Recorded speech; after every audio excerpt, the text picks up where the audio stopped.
বীরভূমে মোহাম্মদ বাজার এলাকায় পাথর ও বালি ব্যবসায়ী বাড়িতে পুলিশি অভিযান। রাশি রাশি টাকা এবং সোনার ভান্ডার। ভোর রাত থেকে তল্লাশি অভিযান চলছে। দীর্ঘ সময় ধরে মেশিনে গোনা হচ্ছে ওই বিপুল পরিমাণ টাকা। কোটি কোটি টাকার হদিশ মিলেছে। এ বিষয়ে পুলিশকে ধন্যবাদ জানিয়েছেন মুখ্যমন্ত্রী শুভেন্দু অধিকারী।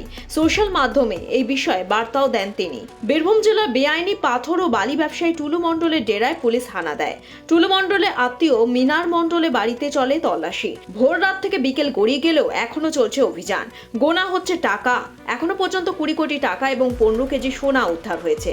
এ বিষয়ে সাংবাদিকদের সঙ্গে কথা বলেন সাঁইথিয়ার বিধায়ক কৃষ্ণকান্ত সাহা এবং বিজেপির সাংগঠনিক জেলা সভাপতি উদয় শঙ্কর ব্যানার্জি। মানুষের অভাব রাহি জানি এত, আর বেশ কিছু সিন্ডিকেট রাজ, দালাল রাজদের হাতে কোটি কোটি টাকা বেরোবেও। আমি দায়িত্ব নিয়ে বলছি, আমি মনে করি অতি সত্বর এই টাকা বেরিয়ে আসুক, সমস্ত স্তর থেকে বেরিয়ে এসে মানুষের কাজে লাগুক।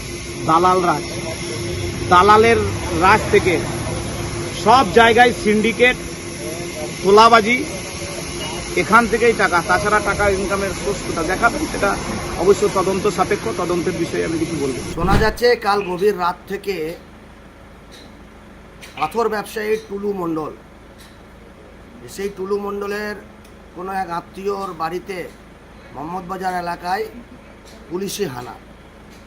এই ধরনের লোকরা কত টাকা কামিয়ে রেখেছে অনৈতিকভাবে, বেহিসাবি কালো টাকা, যেখানে যেটুকু সংবাদ মাধ্যমের দ্বারা আমরা জানতে পারলাম যে ট্যাঙ্ক যাচ্ছে, টাকা গোনার মেশিন যাচ্ছে।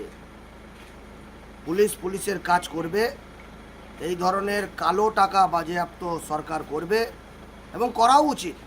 কারণ এরা তৃণমূল কংগ্রেসের আমলে যেভাবে ব্যবসাকে বাড়িয়ে তুলেছিল, যেভাবে অনৈতিকভাবে এই ডিসিআর থেকে একদম বীরভূম থেকে বোলপুর থেকে কালীঘাট পর্যন্ত তারা টাকা পাঠাতো, সরকারের কোষাগারে সেই টাকা জমা হতো না।